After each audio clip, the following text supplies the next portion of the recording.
Yes, indeed. A very big hello and welcome to the Dandenong Club, the host venue of the 2022 UBC. Let's get stuck into the first of our quarterfinals. It's going to be Exodas taking on the Flem Colts. This team is made up of who, Greenie? Aron, Sherriff, obviously just having a little break from Australian bowls, but he's an absolute legend. Baus, one of the best leads going around, and Ingham.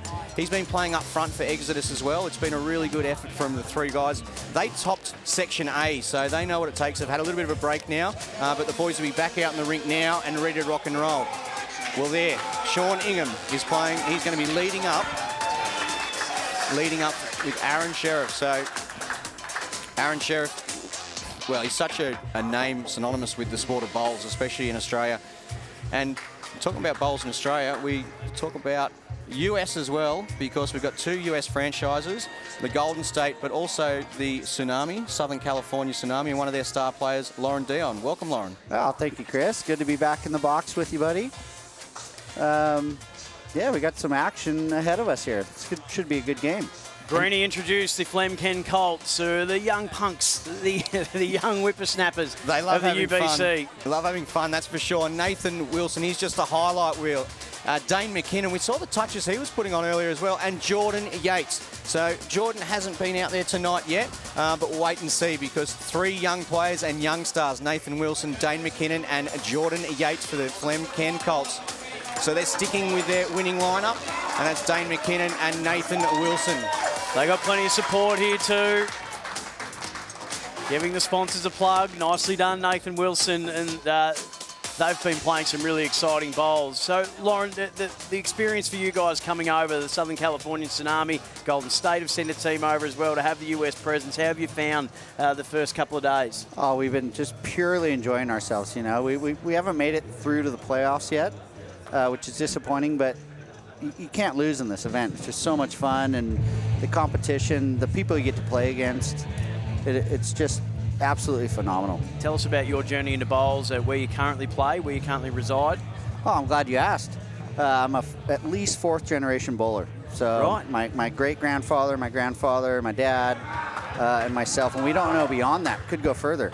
But yeah, bowls has been a part of my life since I've been a very young kid. Started playing when I was 8. And my dad came over to Adelaide in '96 for World Bowls, and I was shocked. I was like, wow, you got a free trip to Australia? That sounds pretty good. And being a surfer, I was in right away. I said, I'd love to have one of those trips. And yeah, just, you know, first event playing for the States was going to Hong Kong when I was 24, and I got to hang out with someone you might know, Mark Casey. Well, we do know him, the guy that created the UBC. We certainly do. And yeah, him and Todd Simmons, another good mate of mine. Just hanging out with guys my own age, playing bowls was something different. We had a lot of fun there, and kind of lit the fire under me to get into the competitions and get overseas more and have some fun. So yeah, that's what got it going, and I'm still going at 65. Wait, sorry, 42. There we go. It's great to have you here, and speaking of action, we are underway for the first of these quarterfinals. Dane McKinnon's been doing such a stellar job in the lead. Nathan Wilson sort of gets the headlines, but Dane McKinnon lays such a good table for them, and here's a great example of it. He slides that one in just to the right-hand side, so they've got first and third at the moment. What have you made of both these two teams when you've taken them on, Lauren? You know, we haven't played the Flem Colts yet. Okay. You know, I know Omar pretty well. I know Aron real well, and you know, you can't really talk about bowls too much without bringing up his name. He's one of the best that's ever played. He'd probably be in that conversation, and he's just a pleasure to watch. His delivery is excellent. His execution is excellent, and he has every shot in the book. But Nathan Wilson seems to love the big stage. Chris, what do you think? Oh, he does, and we've been talking over and over about Nathan Wilson. He doesn't. If a bowl's a foot away, he'd actually prefer it 4 millimeters away. You know, he wants the harder task. You know, and that's what he's going to have that hard task, because Aron Sherriff and Ingham, they're a mighty pair. They sure are. Ingham, I mean, at Broadbeach a couple years ago, I went there, and we played a couple practice matches against Broadbeach, and he was a part of those, and he plays every position really well. He's a talent. He really is. So you guys just missed out on the finals, but Do we need to bring that up? I was just going to give you a wrap. It must have been a buzz that you guys were on the bottom of the table-ish to walking into today, and you got yourself in the position where, believe it or not, before the point result came in from Geelong, you'd actually made your way into the top 6 because of Dandenong's for and against. Well, there was 2 games that needed to go our way, and they both did. And, you know, as much as I wanted to put myself in that last game, I didn't, because Benny and Aaron Zango were going so good together, and they really are getting along, which is great, because they just met. And they've just been playing so well together. How could I...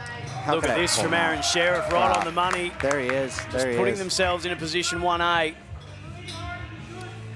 No, it was great to see you guys with that opportunity to make the finals, you know, and I think that's going to be a big confidence booster for Event 3. Oh, it sure is. And we've been playing with lineups and figuring out what works best for us, and I think we figured it out, Greeny. So, like some of the other boys. Ooh, well, wow. There you go, toucher. Toucher, shot, second shot. That helps. You can tell by the body language of these players when they know they're onto something. The shoulders go back, they'll charge down the carpet. Here's Aaron Sherriff, gold medal in the triples at the World Outdoor Championships 2012 in Adelaide with Mark Casey, Brett Wilkie, Wayne Rudiger.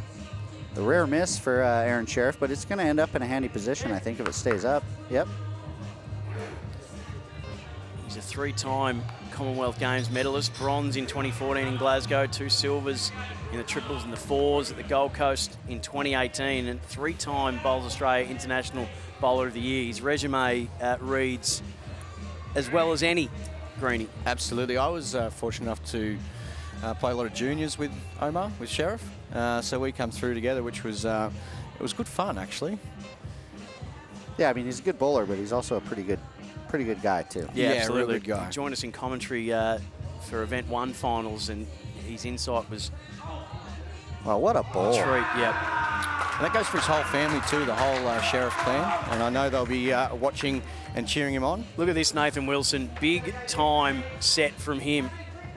They've given him first, second and third. They had lead. He got the toucher as well. So they're looking at a really high-scoring end, depending on what Aaron Sherriff can do. And he's going to put some heat on this. Big weight down on his backhand. Well, he's got the result off the wide wing bowl. Well, people that are watching might think that was a bit lucky, but that would have been in his head, I think, Greeny. He would have been thinking, if I'm going to miss, that's how I want to miss. Yeah, he would have been analysing all the possible angles, that's for sure. So they get first shot on the drive. He spoiled the party in a way that only Aaron Sherriff can. So 10-14, the damage could have been so much greater. They would have had 27 points on the board if they had had first, second and third after that round. Instead, it's just a 4-point lead to the Colts as we start the second end. Greeny, take us through the scoring. Yeah, it's obviously pairs format, 5 ends, 30-second shot clock, but those points you just alluded to at the start, then it is first shot 10 points, second shot 5 points, and third shot 3 points. That's the conclusion of an end. If you get first, second and third, you get the ultimate end. But any time throughout the play, you can get a toucher, and that's 3 points, in the lead crossovers, further 3 points. And it always makes it interesting because you kind of have to do some math. At the end of each game, it's sort of like you go into the fifth end asking people, what do we need? And every time someone gets a toucher, it changes. And it adds a really good element to the game. It's not just as simple as getting close. And speaking of touches, there we go, There Sean he is. Ingham. 3 points for Exodas. Tell us a little bit about Sean, because he's been brought into the lineup in front of Matt Baus. Yeah, Sean plays up at the Broadbeach Club, which is obviously the host of the Commonwealth Games in 2018. He's in the Australian Emerging Jackaroos squad as well, but he's just a really solid player. He can play any position, but that's where they look to format their side here, Exodas. They had obviously Aron, who's your back-end superstar, and they just needed some boys who are going to play up front for him and very solid, and they couldn't have picked 2 better players than Sean Ingham and Matty Baus. I feel like in the previous events, Exodus has had really good players on their team, and I'm surprised to have not seen them win an event in the previous ones. Yeah, to be honest. Close, very close here. Just one the margin, and that is almost the halfway mark of the second end. So the points on offer after this bowl for the lead crossover shot. He's in the area. If he gets a little slide off this, oh, what a great ball. Just nudging their way into first and third shot now for the Colts. So they get lead shot. They're up by 4. And unlike the normal format of bowls, the last bowl of the leader is almost like a skip shot. You know, it's like a 6-point swing, yeah, which is huge. Here's Aron Sherriff. Does he ever change that facial expression? He would have, it is the poker face better than any. Look, just not a twitch. Well, I think with Omar, I know him pretty well personally, it's like he has to play bowls because he's so good at it. It's not, it's, you know, it's like it's his not an option. It's his passion, but at some points in his life, he's like, well, he's got family, he's got a lot of other things going, but he just has to play bowls because he's that good. Here he comes. Pretty handy head He's getting coming set up after here, this. boys. He's coming after this. He's marching it down. How's it looking, Greeny, to you? He's shy. Yep. He's running out a bit of gas there. So Nathan, he's just got to add a foot on his last. He gets around his own. There's the exact line now. Yep. Gets around his own to the jack. There's an open door there for him to step through, isn't there? Well, he's definitely interested.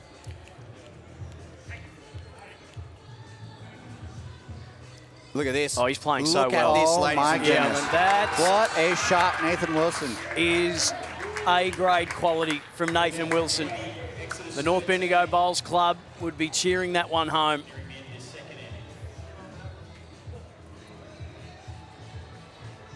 And they have good support here too, the Flem Colts. Yep.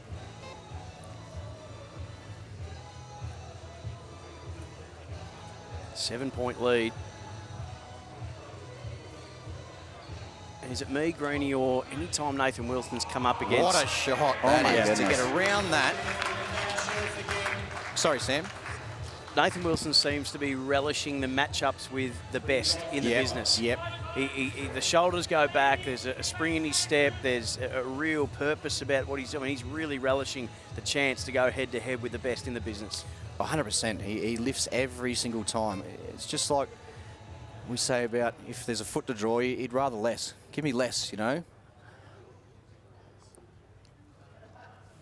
So we'll see on the screen there, actually has 1 and 2, half blue, half orange. So that's just an indicator it is very close and they can't call it. What they'll do is they'll measure it. So it just gives you a clear indicator from wherever you are watching our coverage.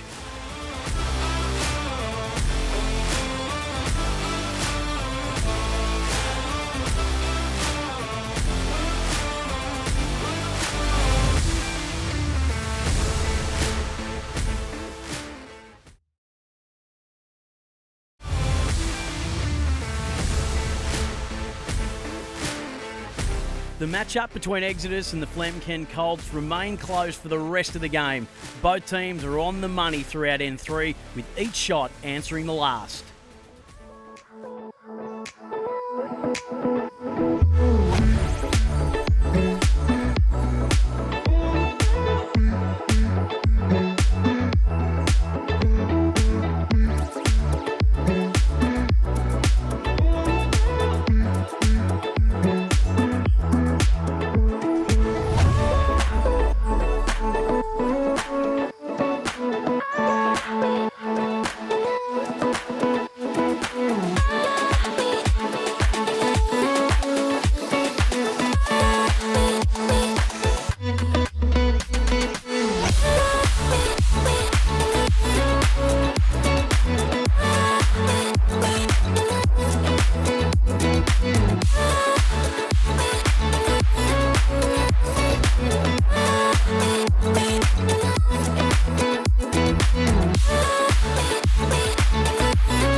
N4, however, all came down to the last bowl, which saw Nathan Wilson drive the jack into the ditch and steal the end. Final bowl of the penultimate end, and he's going for it. Here we go. Big weight. He'll let us know how it's going. Yes. Charging down the carpet. Nathan Wilson loves it. And it stayed in. We return to the action for the final end. 18-point lead, turning for home. That was a big time bowl. The only surprise there is the lack of celebration on Nathan's part. He's keeping it frosty, man. Well, I think he was just surprised. He didn't know where it's gone or where it's finished. Like me, I didn't know where the jack went. End up getting 18 points out of that end. Just the 9 for the Exodus. Well, that'd be a real handy start with a lead going into the last end. You want to get behind. I think we're all in shock. This is Sean Ingham. This is on a nice line. This is on a very nice line. Can he get a touch at a start? Yes. Oh, that's the way you want to start it when you need those amount of points. Precious, precious points. Well, just for everyone watching, the commentators are even on our standing up. This is exciting. He'll get the jack himself, can he? Oh, this is a great response. Oh, wow. What about that from Dane McKinnon? Anything you can do. Well, that would nearly do it. The toucher answered with a toucher. They're going to need the big score. That's for sure. Well, it currently stands at 18. As we know, that's an ultimate end. Oh, that does help.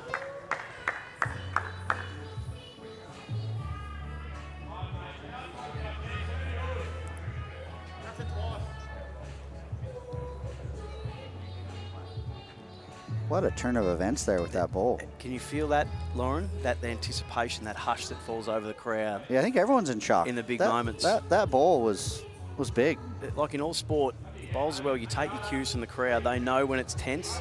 Look at that. That's actually better than most people might even think, because now you can't get the edge of the blue to take the orange out. Greeny, you all right over there? You a bit in shock off that one? Yeah, or? I'm just, it blew me away, you know. It was just such a big bowl, and it just changed the whole outset of the game. Like, Nathan Wilson just walked back down, walked past Dane McKinnon and said, perfect. That last bowl was absolutely perfect. Yep. It just about took away the chance to get rid of the other one.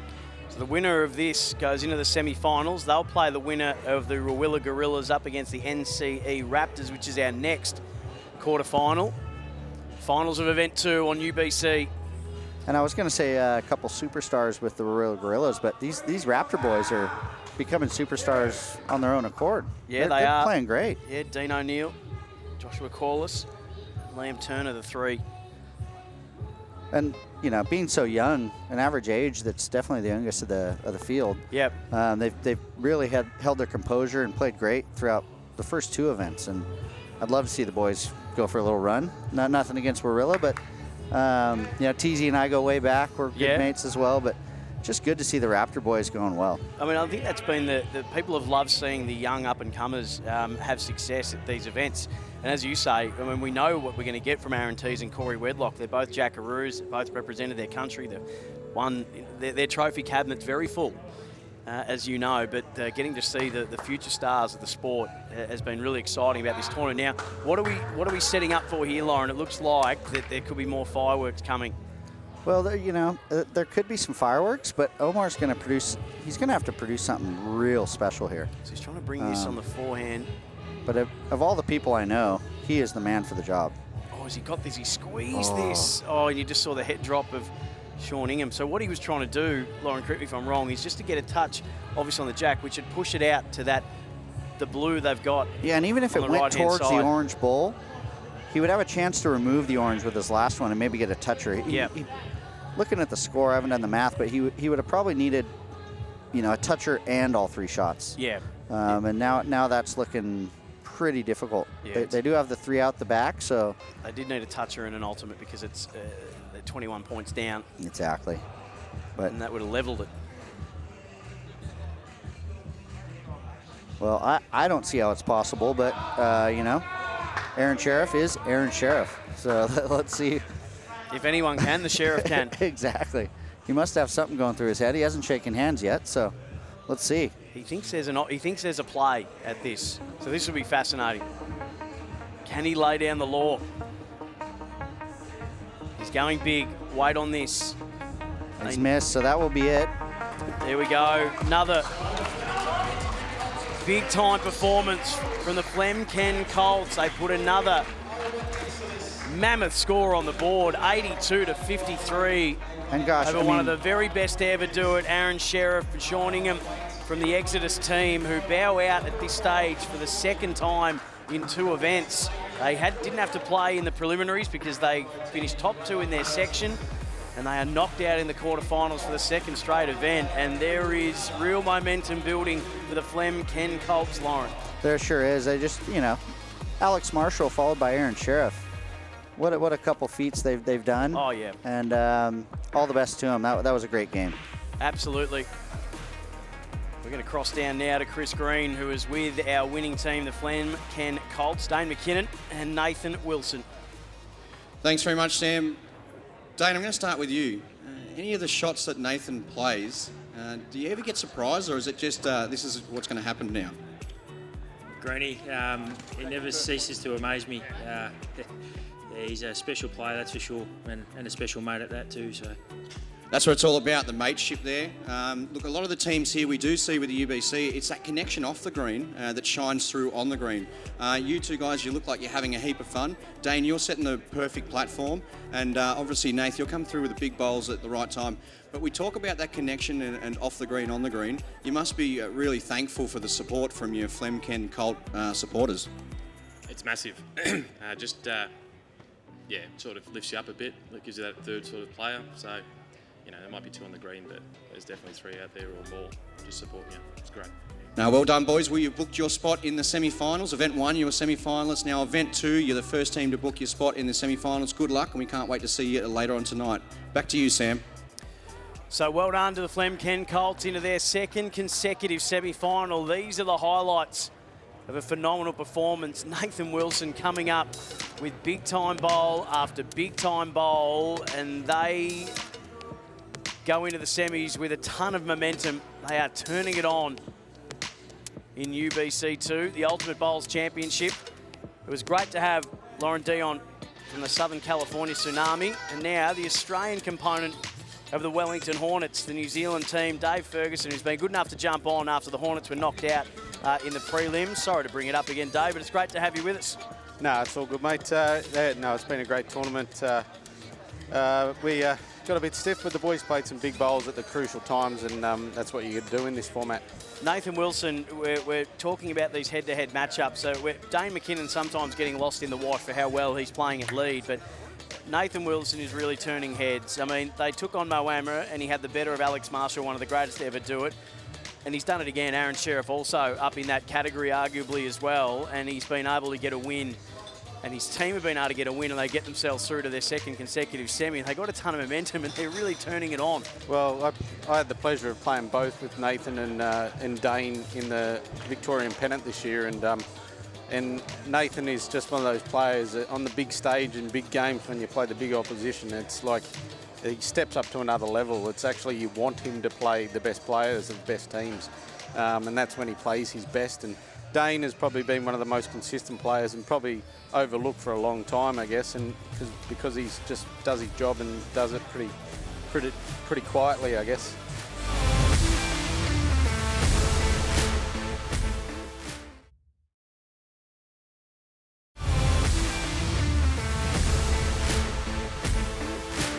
We're joined in commentary, as mentioned before, by one of the members of the Wellington Hornets, the Aussie representative, Dave Ferguson, who's with us. Really looking forward to this matchup, Greeny. The Warilla Gorillas have got unfinished business. It was a real shock of the Event 1 finals when they were taken apart by the South Queensland Roos. So let's get and have a look at this team. 2 Jackaroos. They are, on paper, one of the best teams in it. Yeah, Aaron, Teys, Corey, Wedlock, you're not going to get two better bowlers on the Australian circuit at the moment. And then just the experience and the wealth of knowledge which is provided with Jeremy Henry in the side. He might only play a couple of games, play 5 or 6 through sectional play, but what he brings to the team and the mentorship for these two young athletes is very impressive. And look, they're going to have fun. They're best mates, and geez, they can bowl. So there they are. Aaron Teys and Corey Wedlock and this young NC Raptors team. Speaking of young stars, Dean O'Neill, Joshua Corless, look, all Bundura RSL boys, and we saw their display in the preliminary final. Liam Turner. These NC Raptors, they're the real deal. Event 1 just took a bit of warming up, but Event 2, they've hit their straps. And I'll tell you what, it's going to be a massive game here against the Warilla Gorillas. Once again, going with Dean O'Neill and Joshua Corless. Look, they're having fun, and that's what it's all about, just the excitement of the UBC. They're probably just thinking about having just a Sunday afternoon roll-up at the club as mates. You know, they're here enjoying themselves. So, Dave, for these two young guys, Dean O'Neill and Josh Corless, when you look at your opponents and you see Aaron Teys, 126 international appearances, Corey Wedlock, 116 international appearances, it's pretty formidable. Oh, it is, but as we know with this format, it's one of those things that you just got to focus on the bowls that you're playing, I guess, and do your job. If you let the opposition come into your head, that's when it goes a bit sour. But I think it's crucial for the start for these guys. If Corey and Teys play a good first end and get into that rhythm, it's going to be hard to peg back. So I think the start and first end for these guys is going to be crucial. 100%. That's exactly what happened for North Queensland, Aussie Coolroos, when they defeated Warilla in the quarterfinals in Event 1.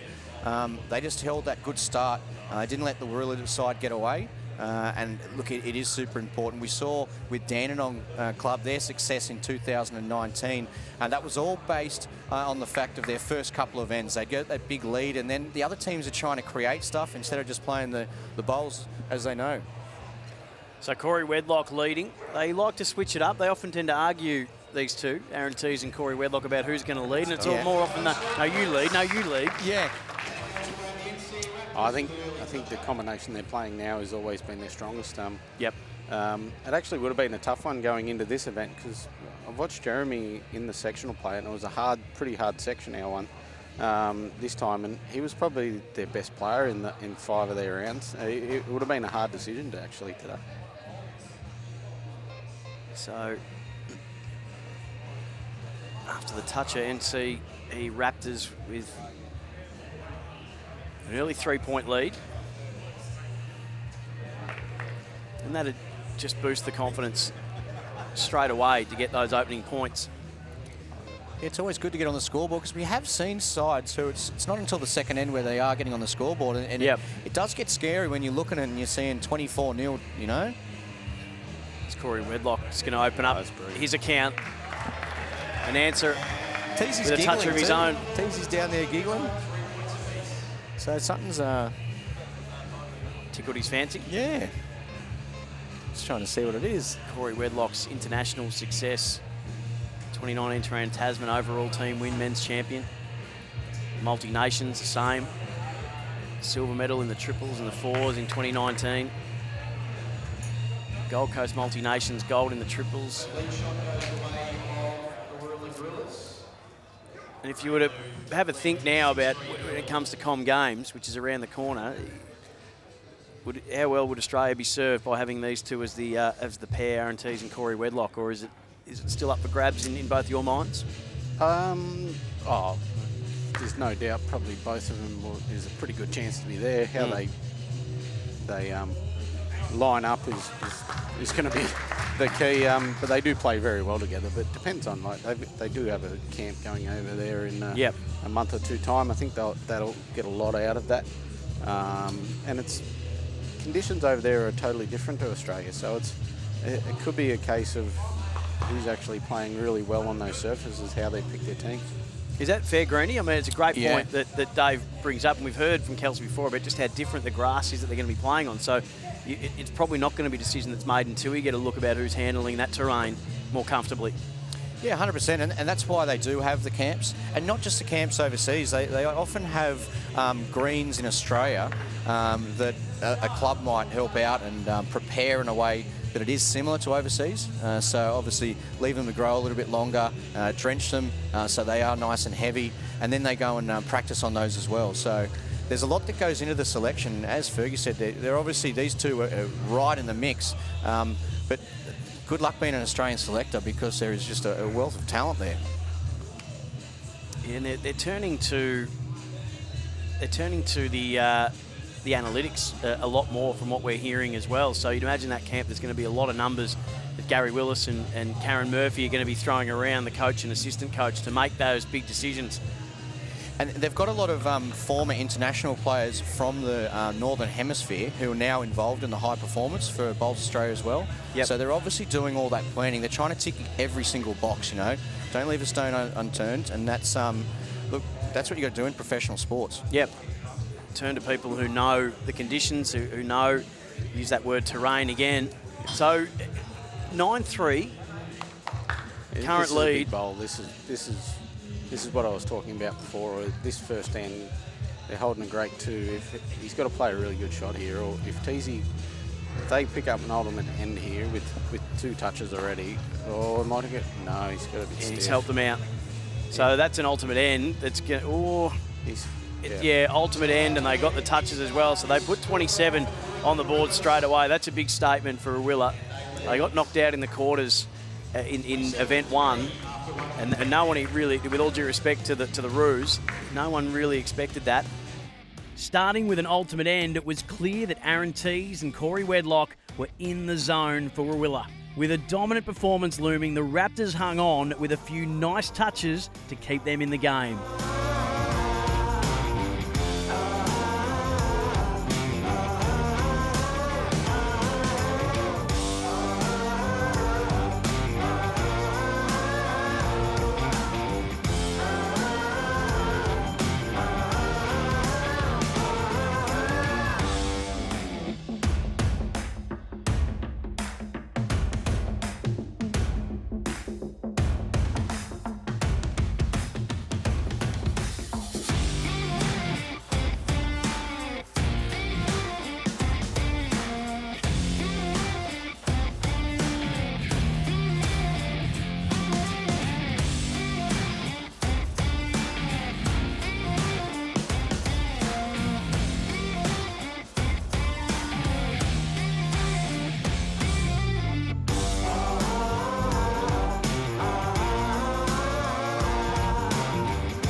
Back to the action here as we start the 4th end. Warilla Gorillas have put 22 points on the board in that end and 14 points to the NC Raptors. That just went toucher for toucher. Fergie, that was a very, very good end. Yeah, well, they actually didn't play that bad of an end. And as we said, Teys just come up with a couple of big conversions. But when you give him that freedom and you give him that much of a gap at the start of the game, he's just got license to just... His conversion shots, and we talk about Corey's weight control. When Teys gets up and about, playing those little reach shots is probably his go-to. And if he has an opportunity to make big scores, that's when he's kind of like a Nathan Wilson, but without as much flair. But he just loves to play the big bowls. So it's a 34-point lead. It's going to be very hard to climb their way back out of this hole, the NCE Raptors at the moment, Greenie. Yeah, 100%. Look, especially when you've got the players like Corey and Teys who are always attacking the jack, no doubt they're going to score more points. So even though you've got to score a heap to catch them, well, they'll be scoring more along the way with all their touches. But I'll just go back to the fact that Taddy's, or Alex Marshall, is ringside watching all the finals. I think it's a testament to the players and the bowls that's on display for pretty much every single player who's played in the event, and they're not in the finals. They're sticking around to watch. They don't want to miss out on any of the action. No. No, he's a wonderful man, Alex. He's one of those. He's done a lot in the game, but he's one of those people that he's very approachable. It's just because he's Alex Marshall. He's a nature's gentleman, and when he's out of a tournament, not playing, he'll support the club and support his franchise, and it's a credit to him. That's just what makes him the great Alex Marshall. That's a part of why he's so great. And what we hear from, and that praise that you give to him has been echoed throughout the tournament so far, and it seems that he's a guy that has gotten a lot from bowls, but he gives just as much, if not more, back to it. Yeah, it's fair play. If you happen to get a win against him, it's pretty much it's just fair play, well played, and too good, and it's something we can all learn a lot from. Like he's done it all in the game, and just shows how good of a human he is as well. So Aaron Teys might have and has given Warilla first shot.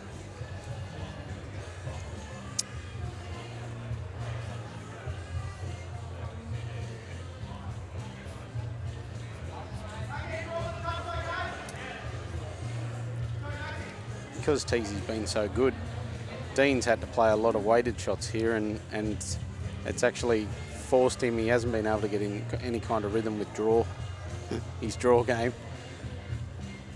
and settling in to get any touches. He's had to play pretty much big bowls every time. He gets through to a pretty handy spot there too. Yeah. So what do they need to conjure up here before they might have to shake hands early, the Raptors? Touches. Yep, Yeah. sure. That's what he needs. He needs to make this bowl count. He's got to play a big one here and get himself into a bit more of a positive head situation. It's close. Might get the jack off this. He has. Great You shot. get a Oh, he's touch given and shot. a shot. Yeah. Oh, phenomenal block. Phenomenal bowl. And if Teysy doesn't do anything, he's set up a pretty good shot with his next. Absolutely. Teysy be confident down here because he can land that orange shot bowl or even trail the jack himself. He's trotting after it too. Needs to hold on though. I'm surprised. Yeah, got that narrow. Yeah, I'm surprised he didn't. He probably just underplayed it with weight. Yeah. But it's one of those hands. It's a great, nice, kind hand to play, but it's that yard to 6 feet weight is so hard to play on it because it turns and reacts a little bit different to just drawing. So Dean's got a big opportunity here. If he sneaks under it, gets a bit of the jack and sits the blue bowl, or trails and back to it, they're back in the game here. So the lead is 28 points at the moment to Warilla. Oh, he's close. Oh, you might be touching He's here. close to the jack, Fergie. Just going to give a shot away though. Oh, heartbreak. Heartbreak for Dean O'Neill. think The he just first needs part of the plan was executed, needed the touch, unfortunately gave shot back. Just needed a tad more weight. Even he could have really picked any weight and it was a great shot, but just probably maybe a yard more weight would have been perfect.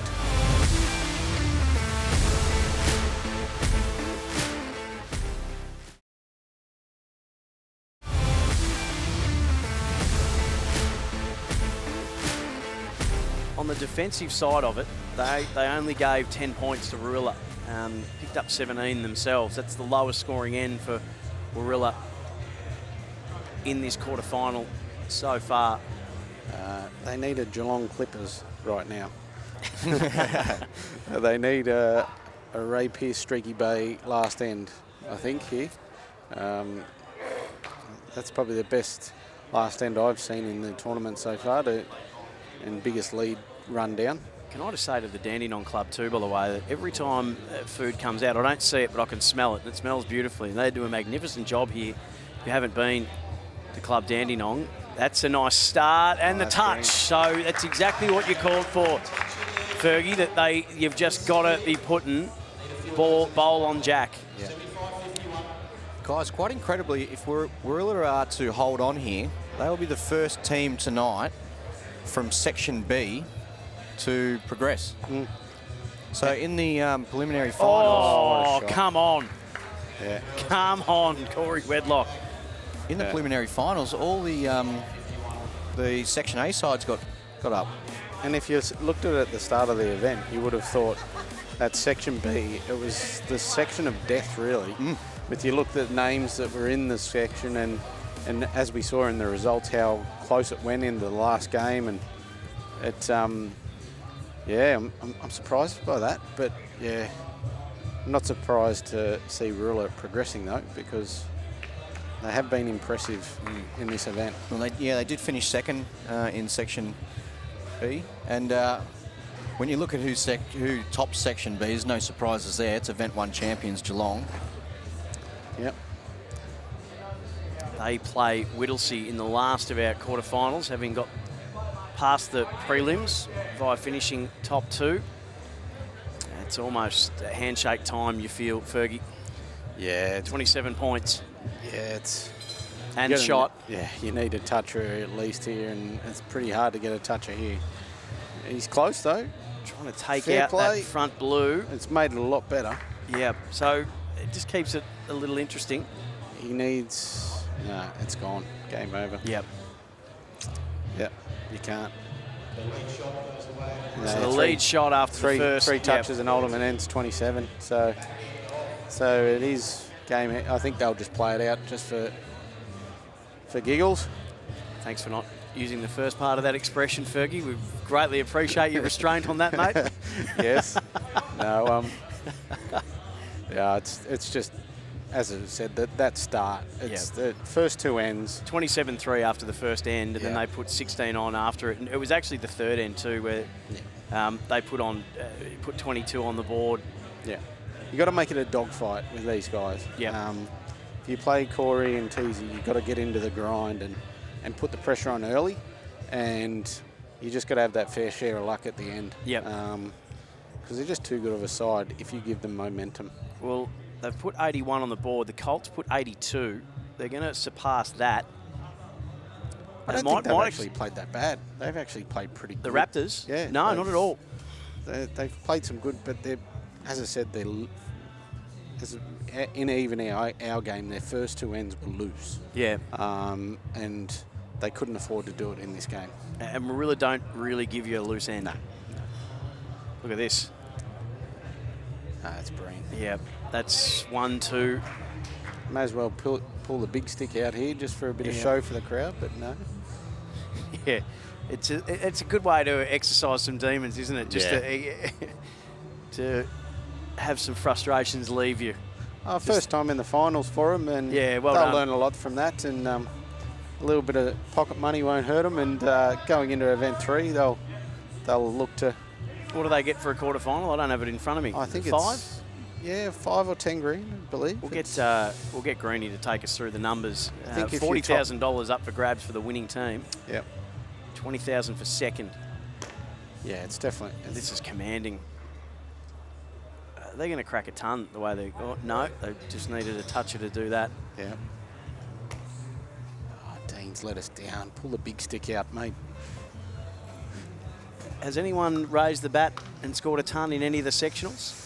Oh, I've heard one game got very close, and I think one final almost did, but they pulled the pin before they had the chance. So. Look at that score. Yeah. That is a warning sign to the rest of this competition in the UBC that Warilla might have been knocked out early in event 1, but look out for them in event 2. 99 to 51. That is as commanding a performance as we've seen. That'll send a few shockwaves around the place, Fergie. Yeah, but they have to regroup here as well, because we saw this in the first one. They did this the same thing, and they have progressed to the semis. And how good's this matchup going to be in the semi-final? Warilla, these are the guys with almost 300 games of experience internationally. They're going to take on the Flem Colts, who have taken on all comers. So we're really looking forward to that. Let's get down to our winning team. Aron Teys and Corey Wedlock are with Chris Green. Thanks very much, Sam. Guys, event 1, we'll go back there. And I said, wow. I thought right then, Raptors, they were pretty damn good. And you guys, you were excellent. However, we now move through to the semi-finals. Is there anything to take on board from event 1, or are you going to completely just forget that and just play it with the momentum you've got now? Pretty happy just to get past the quarterfinal at the moment. I think Warilla Gorillas have lost 4, so yeah, it's good to get to a semi, and hopefully you can build on that performance going to the next. Speaking of the Warilla Gorillas, there is a third member, Jeremy Henry. Teysy, can you just let me know what his input is and what his official role is in the team? He's a bit of a goose because he's come out and he's won the last 4 on the trot leading for Corey, plus I don't know how many, and played some very solid sides. And then he goes, your back's a little bit sore, I think you're going to have to play this one. I'm thinking, mate, speaking of momentum, you've just burnt for 4 games and he then just sits off. So he's a goose. Well, it's got to be a pretty comfy spot to be in if Jeremy Henry is your third player and sitting on the sideline there.